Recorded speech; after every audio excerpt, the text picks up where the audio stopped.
The following podcast is brought to you by PeacemakerNetwork.com. PeacemakerNetwork.com. Audio is provided by Pixabay.com. That's Pixabay.com. In Orlando, the home of Disney World, well, the Jennifer Kesse cold case has just turned hot. And we're going to talk about that and more on this episode of Charlie Crime Buster. It is what some people are calling, well, they're calling it the fastest minutes in podcasting. The views and opinions expressed in this presentation are solely those of the individuals participating and do not represent those of city, county, state, or federal law enforcement agencies, nor sponsors and platforms of this presentation. The Charlie Crime Buster name and all forms and abbreviations are property of its owner, and its use does not imply endorsement of or opposition to any specific organization, product, or service. All individuals described or mentioned in the presentation should be considered innocent unless or until found guilty in a court of law. This presentation contains adult subject matter. Listener and viewer discretion is advised. Well, hello and welcome to the Charlie Crime Buster podcast today. Glad to have you on board the Charlie train, as we call it. The crime train, that is. And today we're going to be talking about the disappearance of Jennifer Kesse. It is a cold case that's just turned hot. Thank you for joining with us. Be sure and do us a favor. Whatever platform that you're listening on to right now, hit that like button and also hit that subscribe button. We'd like to keep you as a member of the Charlie Crime Buster Crime Junkie Crime Train. That's right. Took a lot to get that out, right? Well, we're glad to have you folks. Thank you for joining with us. We'll be telling you some other things about the podcast, so if you'd like to pick up our YouTube channel and other things, you'll see it as we go along. Also, you see it in the show notes.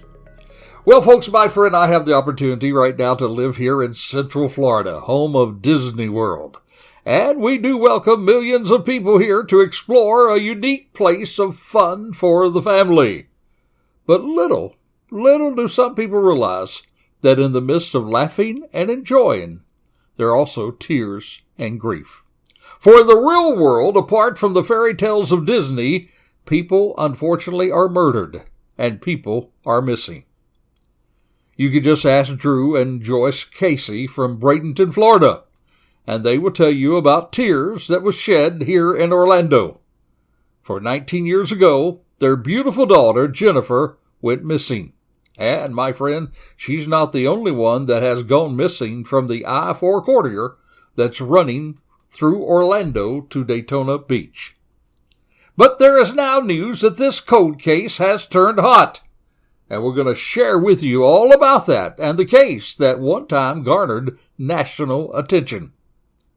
But we need to be careful, my friend, not to judge others without thinking it through, especially when it comes to missing persons and homicides. I myself have made comments about the Holloway case that I thought may have been solved a whole lot sooner had it happened on America's soil other than Aruba. But the truth of the matter is, it happens throughout America as well. And sometimes these cases go unsolved. In fact, Orlando, which is home to several tourist hotspots, well, it's also been the scene of several unsolved murder and disappearances cases. Families and loved ones sometimes are left in limbo, and they anguish when sometimes these cases just drag on and on and on and on without resolution. In fact, around 200 unsolved homicides have been reported to the Orlando Police Department. Some of those, of course, date way back to 1970. But over 60 of these have gone unresolved for at least 3 years, which makes them cold cases. There are several disappearances and missing persons that have likewise gone cold and have not been solved. In fact, since 1980, there's been 1,500 homicides in Orlando, around 37 per year on average. Yet, homicide rates have changed from time to time, increasing in the 90s and early 2000s, but have now begun to level off in more recent years. In fact, there was a recent article that ranked the city of Orlando as high as 64th in Florida cities as it comes to crime. It ranked Orlando as one of the most dangerous Florida city and town for violent crime. And in terms of property crime, it ranks among the most dangerous in Florida. Now, that is not to say you should stay away, because most of our tourist spots are well protected, and we have some of the best law enforcement officials in the world that are a part of our team of law enforcement here in Florida. But late at night and into the morning, you should, as in any city, use caution. In fact, our police chief, the new police chief in Orlando, Eric Smith, he now says that violent crime in the city has decreased the past year. He's reporting significant reductions. Shootings down 40%. Armed robberies decreased by 30%. Homicides down 15%. But back in 2006, when Jennifer Kesse went missing, crime was high compared to other Florida cities. Now, in today's program, you're going to see a family that actually set an example of being very proactive in finding their daughter. I have to say, right on first here in this podcast, I respect and admire this couple, Drew and Joyce, in their quest to find out what happened to their daughter on that day in 2006. And we're going to get to that later, but first, let's talk about the victim, Jennifer Kesse. Jennifer is a graduate of Tampa, Florida. She attended the University of Central Florida here in Orlando, and she graduated in 2003 with a degree in finance. At the time of her disappearance, well, she was working here in Central Florida at Central Florida Investments, which was a timeshare company right here in Central Florida. She had recently bought her own condo in Orlando. The weekend before she vanished, well, Jennifer vacationed with her boyfriend all the way in the Virgin Islands. In fact, her father was talking about how much fun that both of she and her boyfriend had there and how she was telling the family about how much she enjoyed it. Now, when they returned on Sunday, she spent that first night at her boyfriend's home in Fort Lauderdale. Then she drove straight to work on the morning of Monday, January the 23rd, 2006. So now, as we often do on our crime investigations, we're going to take time to look at the timeline of this cold case that turned hot again. As James Buckland, our producer, and I talk about the podcast every week in our midweek recording that we put on YouTube, we often say that the timeline is one of the best ways to get your head wrapped around a case. So we're going to go back to the timeline of what happened to Jennifer. Now, we've already told you that she returned from the vacation trip that she and her boyfriend took there in the Virgin Islands. She came back to Fort Lauderdale, and there she drove to her work in Central Florida on that Monday morning. Now, that afternoon, on Monday, January the 23rd, 2006, around 6 p.m., she's leaving work and she calls her parents. Now, her parents, Drew and Joyce, say that they talked often, almost every day. And so it was very uncommon if at any time they could not reach either one of them. This, my friend, though, unfortunately, at 6 p.m. on Monday evening, was the very last time that her family heard from him. She arrived home for the first time since having left that vacation. Now, at 10 o'clock that same evening of January the 23rd, Jennifer was talking to her boyfriend by phone, and they said their good night.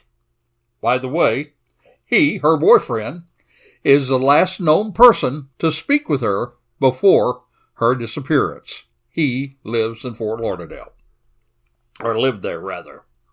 So on Tuesday, January the 24th, the very next day, from 7:30 and 8 a.m., pay attention to that time, 7:30 and 8, this is when investigators now believe that Jennifer was abducted, and they think that it happened maybe as she was walking from the front door to her car.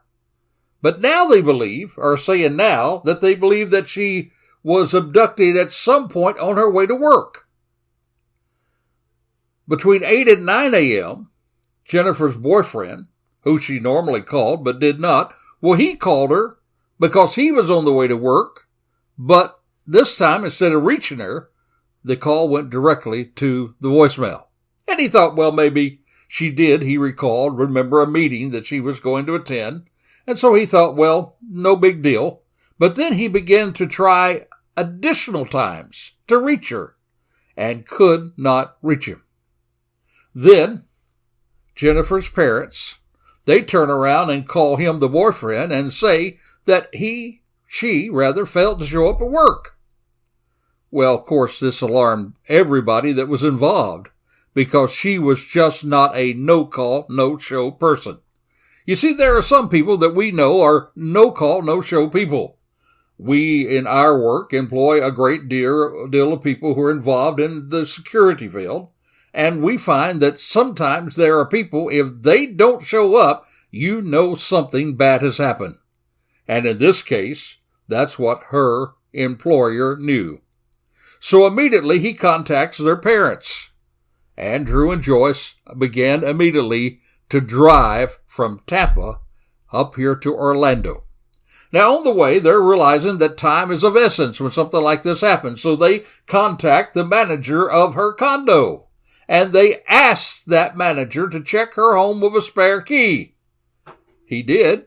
And he said, well, everything appeared normal inside, but that her car was missing. It wasn't parked outside.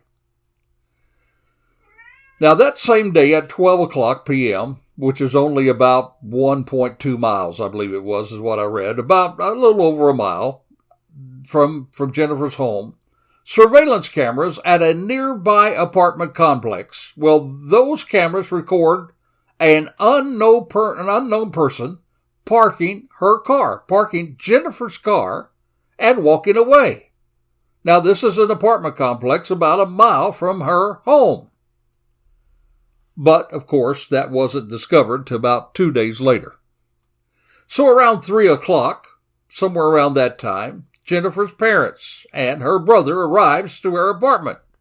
They walk in to the home that day, and they see evidence that she had been home that morning. Think they found some clothes laid out upon the bed and a wet towel. So they turn around, they call the police. And, of course, Jennifer's an adult, and police initially, well, they say that she may have left on her own volition. Now, get this. This is what really amazed me about this case. The very day that probably this alleged event took place, the very day that the family was contacted, that very day that she did not show up at work, that same day between 5 o'clock and 7 o'clock in the evening, guess what? Family and friends were saturating the area with flyers that would show Jennifer's picture. The police then sent a detective to her home, and they began to do interviews and searches. That was how fast this thing got moving on this investigation. I think it's amazing to me, and that is why it's so important. That's why we have shows, as I said last week, called 48 Hours, because those first hours are critical. This family recognized that. This family already had posters going out on that very evening. So 2 days later, of course, Thursday, some people saw her car on the news. It was a tenant there that lived at that nearby complex. And they contacted the police and said, we see the car. It's out there in front of our apartment. It's been there for several days. She had I think it was a Chevy Malibu, a 2004 Chevy Malibu. And it was actually parked in front of this other person's condo. So the police come over, they photograph it, they take it for all kinds of forensic examinations. And then they begin to look at the local surveillance footage from the camera. And they do discover an unidentified person parking her car and walking away. Now, again, before we get really hard into this investigation, I want to point out how proactive the family has been for these answers, because I think it's amazing. And we're going to talk about that. We're going to talk more about this investigation. Her car has now been found 2 days later after she was missing. What happens next? Well, we're going to tell you all about that, but now it's time for us to take a little break and take a breath from this dark reporting that we do on these programs, and let me share with you for just a quick moment Charlie Crimebuster's Crazy Crook of the Week. Well, as I've often said in Florida, you do not have to look very far to find a crazy crook. In fact, this week, all we have to do is look a little further over to the panhandle of Florida and in beautiful Escambia County. Escambia County with its beautiful beaches of white sand. And there, my friend, is where we find our crazy crook of the week. You could call it a game of hide and seek. Often that happens when you're looking for these guys who are fugitives. And this was a Florida man, of course, a Florida man who was wanted for multiple felonies. And they found him. Yep, they found him.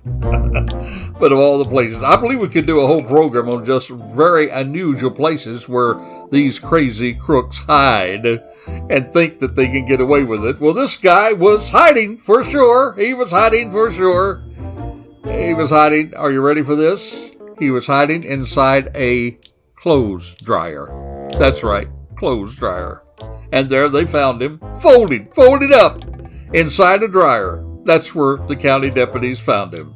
They described the man as looking guilty, embarrassed, and, of course, warm.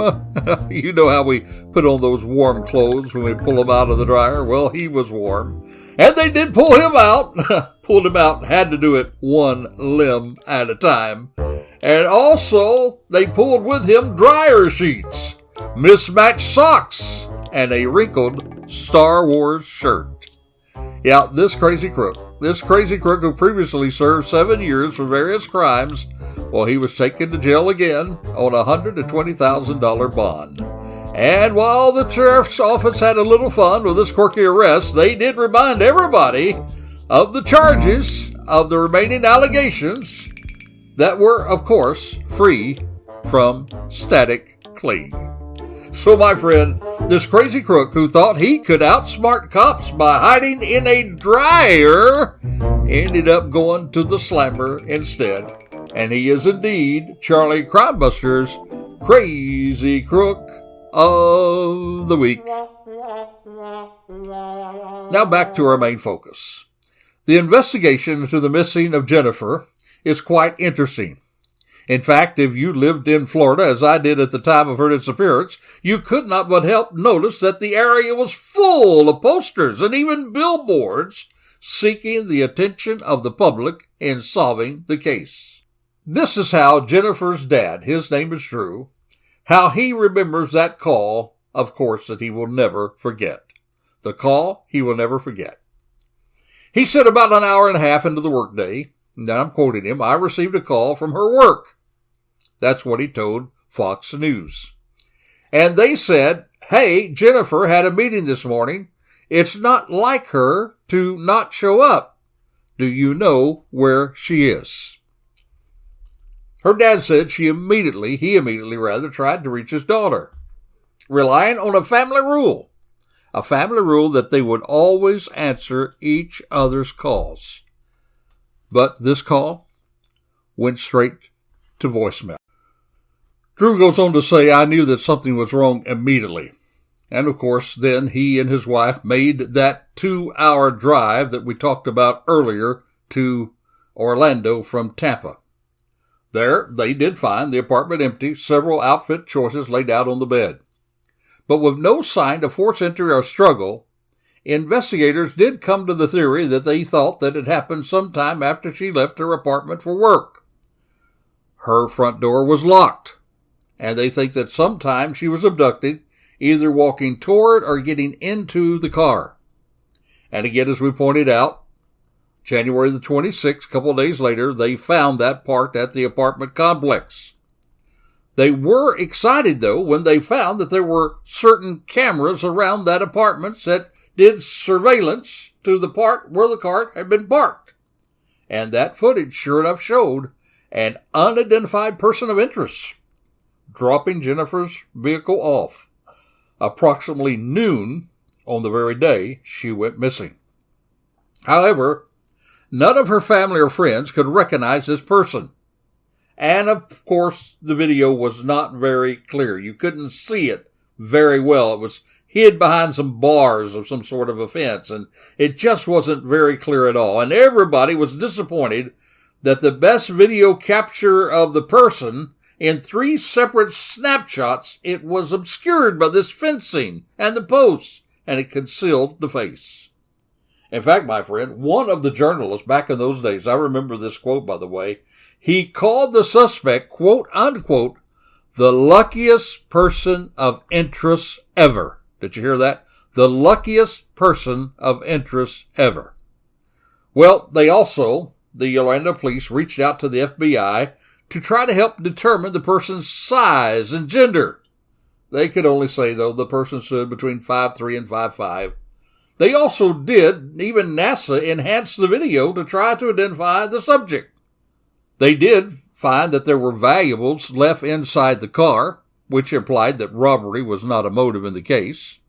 They even brought in dogs, and one dog tracked a scent that went from her parked car all the way back to her apartment, which really caused people to believe that maybe the suspect may have returned to her apartment's parking lot after he abandoned the car. In other words, he had to go back and get his car, or maybe he worked there, who knows? But there was no other evidence that they could find along the route. They did a forensic examination of the car, but found at this point very little way of evidence. They did find one latent print, and a small DNA fiber. They really believed, the investigators at that time, that whoever did this was at least smart enough to wipe the car down. Now, there were some things that was also missing as they began to look. They could not find her cell phone. They could not find her iPod. They could not find her keys. They could not find her purse, her briefcase, or, of course, the outfit that she was wearing, and, of course, not her.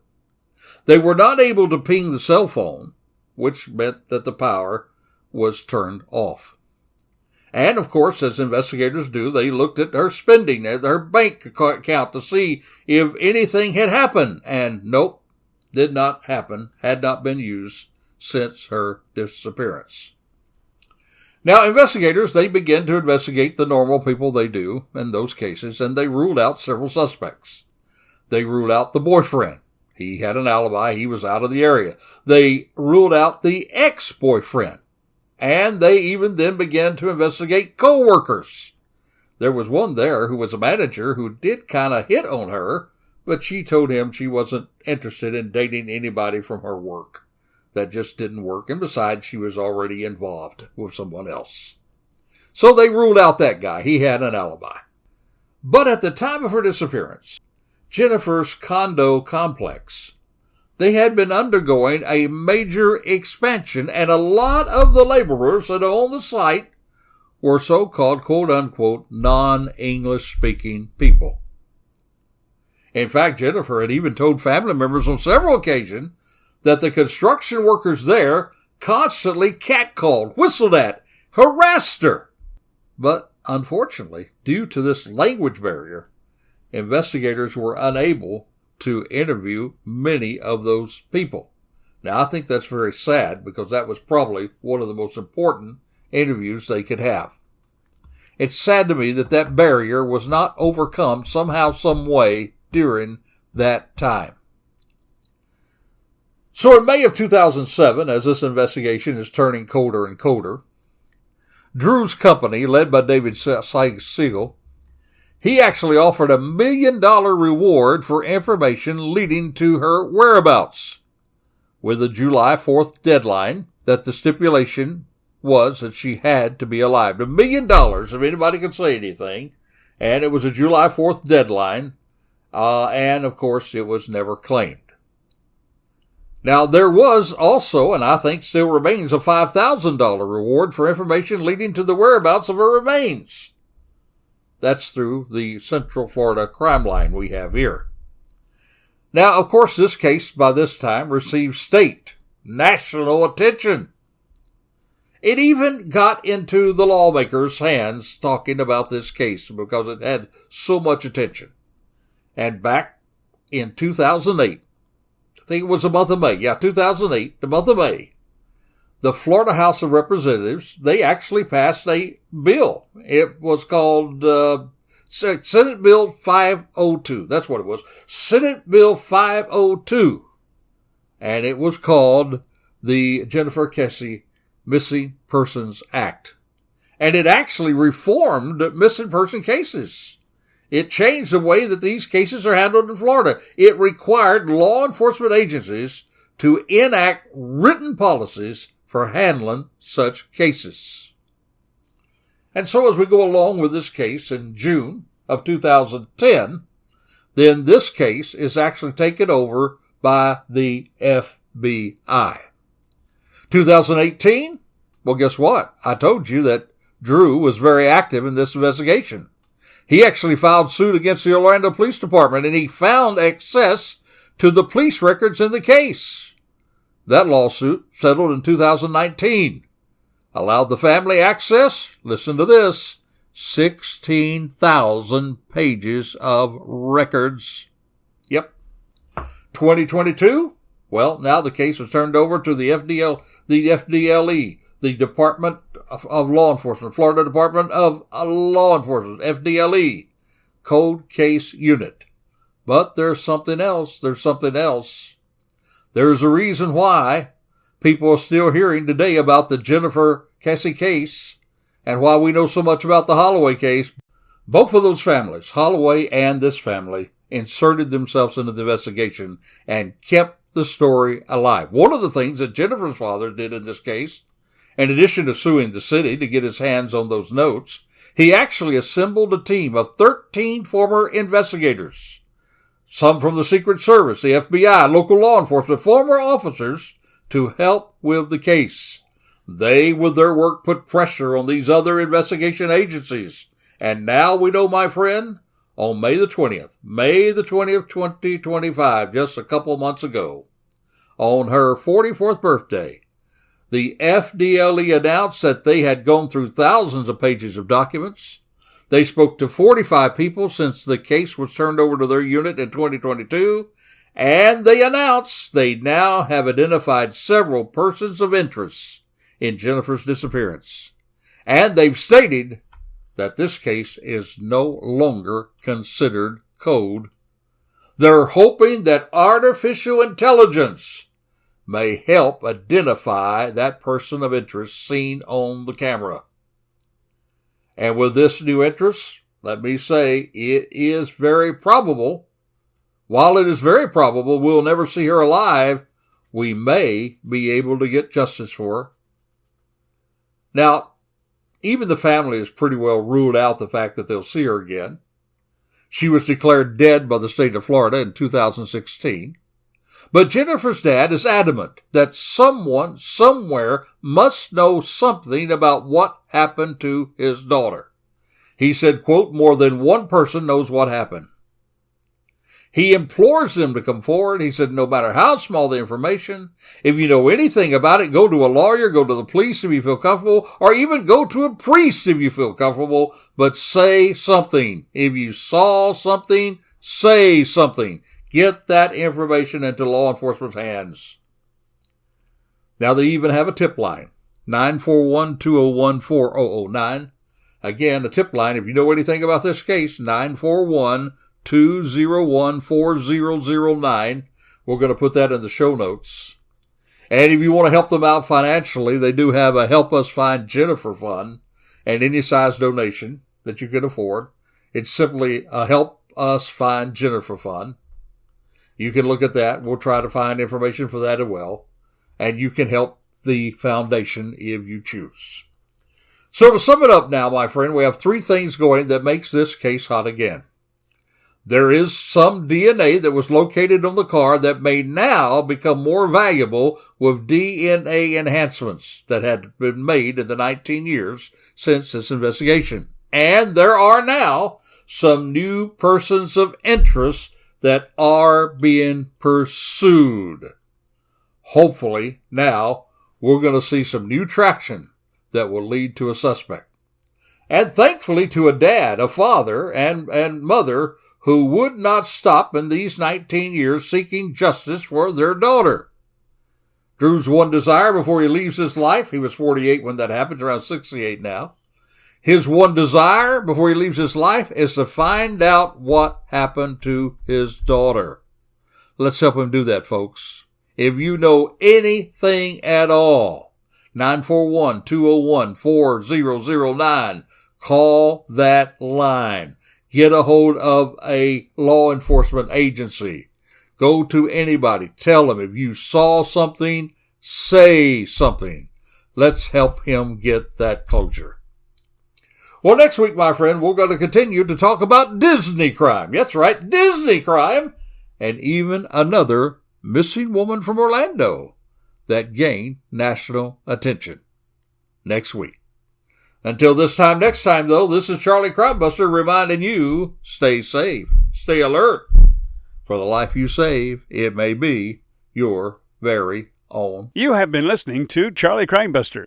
You can find additional information and podcasts at charliecrimebuster.com. We would like to thank our sponsor, the Peacemaker Network, and also encourage you to support the first responders, military, and law enforcement personnel by contributing to the Peacemaker Network. That's peacemakernetwork.com.